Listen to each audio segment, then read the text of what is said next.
Oh, welcome back, explorers, to Out of the Shadows. This time will be a bit different, you see. If you haven't guessed from our last podcast, we'll be talking about SCPs. You see, me and the others will be talking about our favorite ones and what their backgrounds are. Well, to start off, an SCP creature is a being that's considered paranormal or supernatural to origin.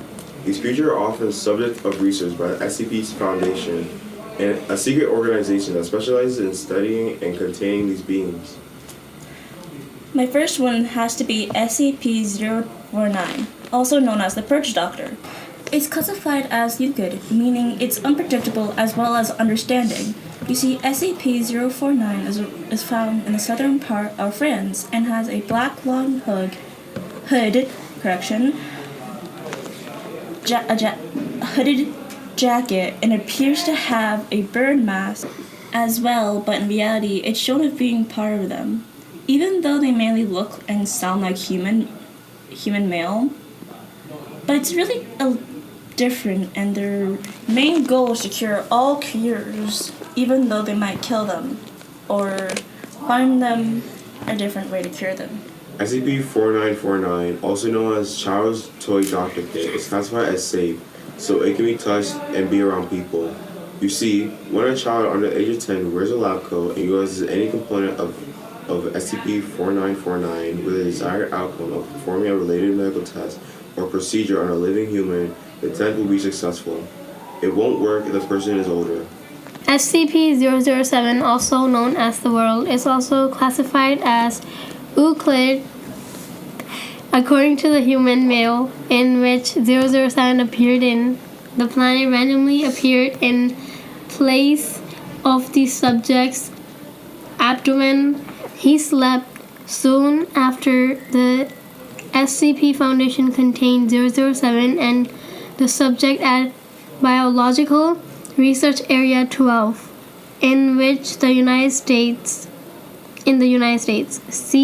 SCP-007 is located within a cavity in the abdomen of subject. Subject is a male, physically approximately 25-year-old of age. Subject claims to be 28 and 176 centimeters in height. Most of subject abdomen, muscle, skin, and organs is absent. The subject does not appear to suffer because of this. Instead of normal flesh, a sphere composed of soil and water is present, though it does not actually come into contact with the subject's body at any point. SCP-4557, also known as the Raccoon, its subject class is Keter, meaning very difficult to contain. It may seem harmless, but they aren't. These little trash pandas often wear a black trench coat followed with a fedora. This SCP tends to investigate murders, vandalism, robberies, and arson. SCP-999, also known as Orange Slime Object Class, is also safe. Therefore, SCP-999 is one of the safest entities in the whole Foundation.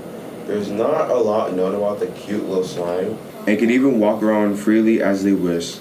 SCP-999 normally gets visited by anyone who is on their lunch or on break period.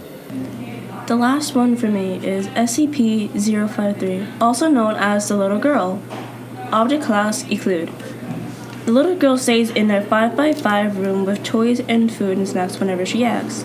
The little girl is seen as a 3-year-old girl and can't be next to anyone longer than 5 minutes, or else the person will have the urge to hurt or possibly kill the little girl. But if they possibly do get to touch her, they would immediately die afterwards. SCP-096, also known as the Shy Guy. The Shy Guy will be hiding his face in his hands, but if you look at him, he'll become enraged. Running after will not do you any good because he'll be right behind you, chasing you until you're dead. SCP-017, also known as the Shadow Person, is an antagonist in the SCP Foundation series. It is classified as Keter as well. It is a shadowy figure roughly the size of a young child. Unlike some other dangerous SCP objects, it normally remains stationary and does not do any active harm to anyone until a shadow is cast upon it. Now you know about our favorite SCPs, and that's another legend pulled out of the shadows.